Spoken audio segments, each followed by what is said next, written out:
So அந்த first 3 மந்த்ஸ்ல வந்து எந்த அளவுக்கு எக்ஸர்சைஸ் பண்றது இது நல்லது? ஒரு நல்ல கேள்விதாம்மா. ஏன்னா நெறைய பெண்மணி நெனச்சுக்கிறாங்க, நம்ம கர்ப்பமா இருக்கும்போது ஒரு உடற்பயிற்சி செஞ்சா அந்த கர்ப்பம் கலைஞ்சிரும் அப்படின்னு கூட நெனைக்கிறாங்க. கருக்கலைப்பாயிடும்.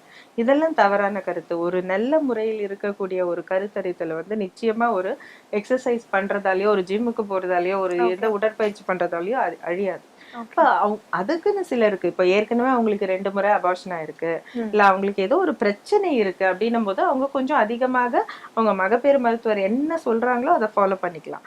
ஆனா ஜென்ரலா பார்த்தோம். ஒரு ஆரோக்கியமான இளம் பெண், ம். ஒரு 22 வயசுல நல்ல ஆரோக்கியமான ஒரு இளம் பெண் வந்து, அவங்க கர்ப்பமாயிட்டாங்கன்னா, உடனே அவங்க உடற்பயிற்சியை குறைக்க வேண்டிய அவசியமே கிடையாது. ஆனா ஓகே. கொஞ்சம் மாற்றிக்கணும். இப்ப ஓகே. சில அதிகமான ஸ்ட்ரெனுவஸ் அப்படின்னு சொல்லக்கூடிய உடற்பயிற்சிகளை குறைத்து, ம். அவங்க அந்த பயிற்சியாளர்கிட்டயே பேசலாம். கர்ப்பமா இருக்கும்போது ஒரு சில பயிற்சிகளை மைல்டான செய்யக்கூடாது ஓகே. அப்படின்னு இருக்கலாம். ம். அதை மற்றும் தவிர்த்து